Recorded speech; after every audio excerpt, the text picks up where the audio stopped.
Hey,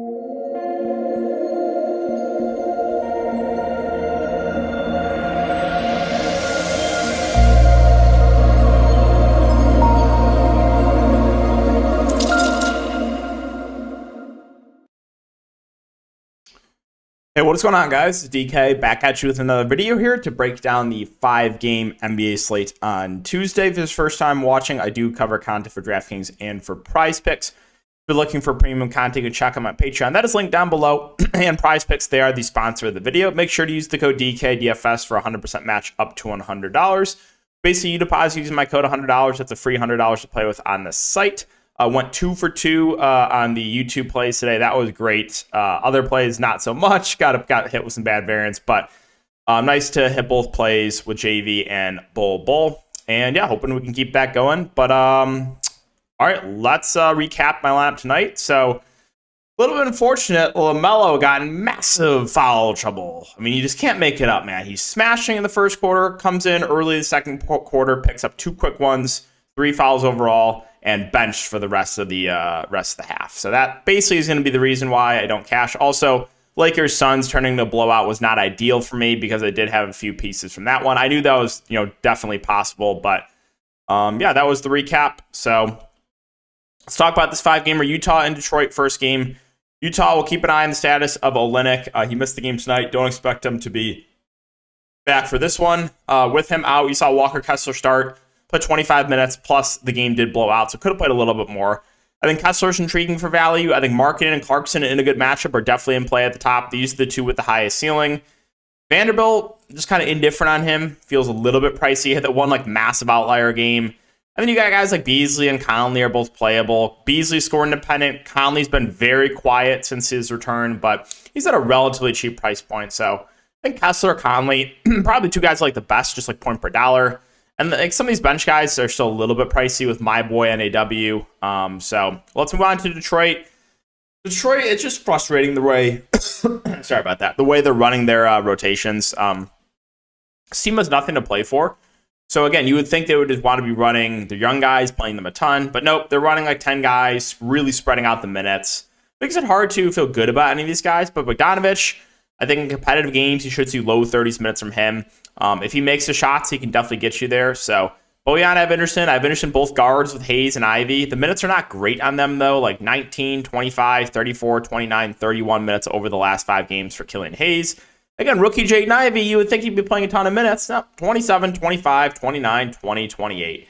We got to give Kevin Knox minutes and Corey Joseph. What are we...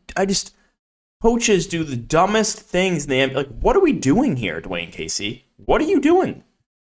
Well, if the Pistons were like a competitive team, that could make the playoffs, then okay, then I understand running a deeper rotation, whatever, if that's what's working. But this team is one of the worst teams in the league. I just don't understand. It doesn't make any sense to me. The front court, Isaiah Stewart, 5'4". Indifferent on him. Jalen Duren at 4'8", should play around 30 minutes in a competitive game. I think he's probably my favorite Piston at this price. Off the bench, I mean, if you want to take a shot in 4.6K Burks, you can. If you want to take a shot in Sadiq Bey at 4.4, you can. His minutes have been ticking down. Marvin Bagley will get backup run. He's only 4.1K. He's not a bad point per minute guy. Again, Knox, Joseph are seeing rotation minutes. It's just... I hate this team right now. Even though I'm a Pistons fan, it's just it's really frustrating the way those teams running their rotations. Chicago, Miami. So on the Chicago side, I think the big three, DeRozan, LaVine, Vooch, all in play. They're all I feel like the price points just haven't moved in 3 weeks. So kind of just my same breakdown on those guys. Value-wise, Patrick Williams' minutes have been pretty secure of late. He's been averaging around 30 minutes a game. Not, really a good point per minute guy, more out of the first defense, but I think it's a solid value. The guards, I mean, you're going to get 4 guards kind of mix in with Caruso, Kobe White, Ayo, and Dragic. Caruso right now playing the most of about mid-20s minutes. But, you'll see some run for Kobe White. He's been averaging, around 20 minutes a game. I would assume his minutes have been ticking down, but he probably still gets about 15-ish. You probably get, somewhere in the neighborhood of 15 for Dragic. So all those guards look pretty similar. Drummond's been out of the rotation last couple games. Maybe against a bigger front court Miami, you do see backup run for Drummond, who... If you told me he plays, 10 to 15 minutes at 3-3, he can definitely still have a good game in that time. On the Miami side, so Not the usual Miami injury report when they had the entire team on the injury report on Saturday. I don't know if you guys saw that. But Jimmy's probable, Hero and Bam are good to go. Lowry's questionable, Caleb Martin's questionable. So my issue here, if both Lowry and Martin are in, a lot of these guys are priced up from when the Heat were shorthanded. And if Lowry and Martin are both in, it's just like, yeah, there's no standouts. I mean, could you still play Bam, Hero, Jimmy? Sure. I think my favorite probably would be Bam at 8-4. But they're at the point now where it's like we're not really getting them at a discount. Now, if Lowry and Martin are both out, then, you know, the top guys are in play. I still don't know if there would be one that would be like the priority over the other two, but they would all be playable for me. And then the value look a bit better. I would assume Max Strus enters the starting lineup. He's been, you know, relatively score independent, a kind of frustrating roster for me at least, but he would be in play. And then Victor Oladipo, I want to mention this. He didn't have a good game, but he played 34 minutes. So if you're going to, you know, continue to give me 30 plus minutes from Victor Oladipo at a sub 5K price point, I know he's, you know, kind of dusty as far as real life basketball goes, but DFS wise, he's going to be a relative high usage player on the court. So I do like Oladipo there at that price. Golden State, New York, this is one of my favorite games to target. You got two teams that, you know, Golden State especially play fast. Golden State shorthanded. So yeah, I like this game a lot. No Steph, no Wiggins. I think Poole, Clay both look like good plays. You saw the massive game from Jordan Poole last game. Again, he is the guy with the highest ceiling. Klay Thompson, relatively cheap price point, only 6'6", and he's somewhat scoring dependent, but he should get a lot of shots up. DiVincenzo had his first bad game in a while, but he's been pretty consistent in the starting lineup. I think he's fine. I like the ceiling a bit more on Klay than DiVincenzo, but I would guess Klay Thompson's going to be more popular. Draymond Green, I also think is a pretty good play at 5'9", played 37 minutes last game. He got ejected here, so don't be worried about that. I think we get mid-30s minutes from Draymond, which I think makes him a pretty good play. Looney, 5'3", he's fine. I think I'd rather get to Draymond, but Looney should play mid to high 20s minutes. Off the bench, just not much. Kuminga's a bit banged up, and he's pricey. Yeah, I think it's mainly just the starters I'm looking to. Now, on the Knicks side, I know I'm going to sound like a broken record, but I've been taking advantage of this big time, DFS and with prize picks. The Knicks rotations are not the same. It's crazy how Obi Toppin being out has completely changed his rotation, right? We're seeing the Tom Thibodeau rotations of the past 2 years where you're getting their main guys and playing them like 40 minutes a night, right? RJ Barrett and Julius Randle are literally playing like 40 minutes a game. So I like Randle, even at 9-1. I think he's in play. And I like RJ Barrett at 6'9", played 42 minutes last game. Sure, he's relatively score independent, but he's playing a ton. So I like Randle. I like Barrett. I think Brunson's a pretty solid play. He should play mid-30s minutes. A lot to like here. And even some of these cheaper guys I think are in play. Mitchell Robinson, you know, if he stays out of foul trouble, he could have a very good game at this price point. But just know, you know, this guy is always in foul trouble. If you think he gets in foul trouble, you can look to an Isaiah Hartenstein who's playing the backup 5. He's only 3-4. Not a bad tournament play on a relatively small slate. Grimes should see low 30s minutes. He's not going to be super productive, but I'm totally fine with him. You know, he's got shooting guard, small forward eligibility, which makes it easy to get him in your lineups. Quickly, I like in tournaments. The minutes are kind of a little bit up and down. Production a little bit up and down. He's a relatively similar play to like a Bones Highland, who we'll talk about. Where like if he plays well, he can get extended and then smash, right? But like, yeah, 1 of 12 shooting, 2 of 8 shooting. Like you can see why he's gotten limited minutes because he's been shooting so bad. But if he gets a game where he gets it going and starts making the shots, quickly can break the slate. So he intrigues me as a tournament play. I think he's going to be pretty low owned because of back-to-back games. But yeah, I do like some quickly and GPPs.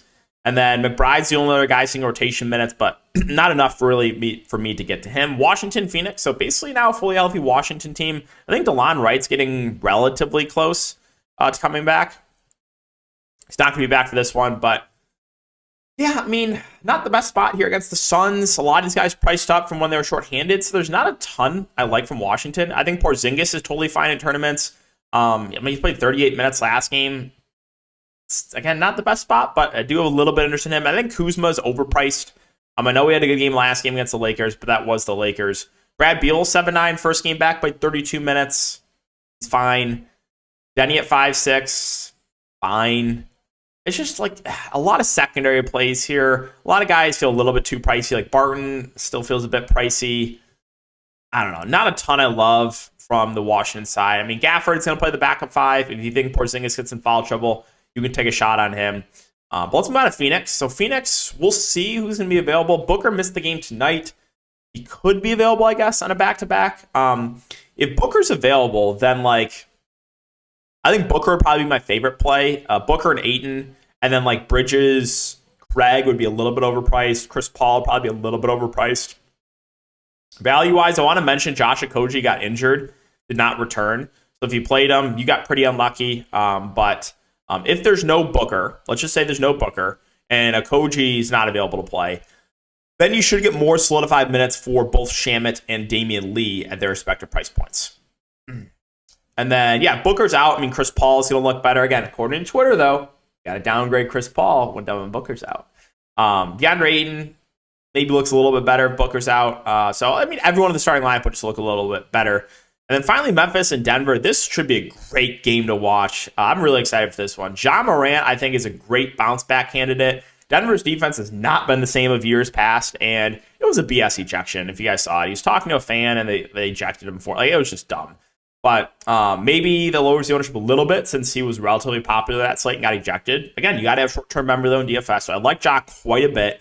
Triple J and Brooks are just there. Their tournament plays. Triple J, has the ceiling because of the blocks. Dylan Brooks, if he knocks down the shots, can have a ceiling. But more secondary plays. Tyus Jones is too pricey for me. Steven Adams is 5-1. He should play 25 to 30 minutes.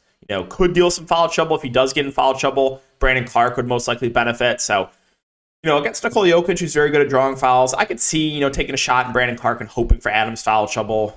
Conchar minutes have kind of ticked down recently. I mean, you're just like nothing else is really intriguing to me of these like value plays. Again, minutes down on Conchar, kind of just like spreading them out with these like cheap guys. So let's finish up with Denver. So Denver, Jokic and Murray both probable, or Jamal Murray is questionable, I should say. Jokic is probable, and then Michael Porter Jr. is doubtful. So if Jamal Murray is out, well, KCP also questionable too. So if Jamal Murray's out and KCP's out, I would think Bones Highland moves into the starting lineup and they start Bones, Bruce Brown, Gordon, Jokic. Probably like either Christian Brown or Devon Reed would move in the starting lineup there. So if that's the case, I really do like Bones Highland, who, again, is like Quickly. It's been struggling shooting a bit of late, but when he gets it going and plays well, they will extend him. Like this game, he played 28 minutes for 36 fantasy points. So, If Murray's out, he starts, he looks great.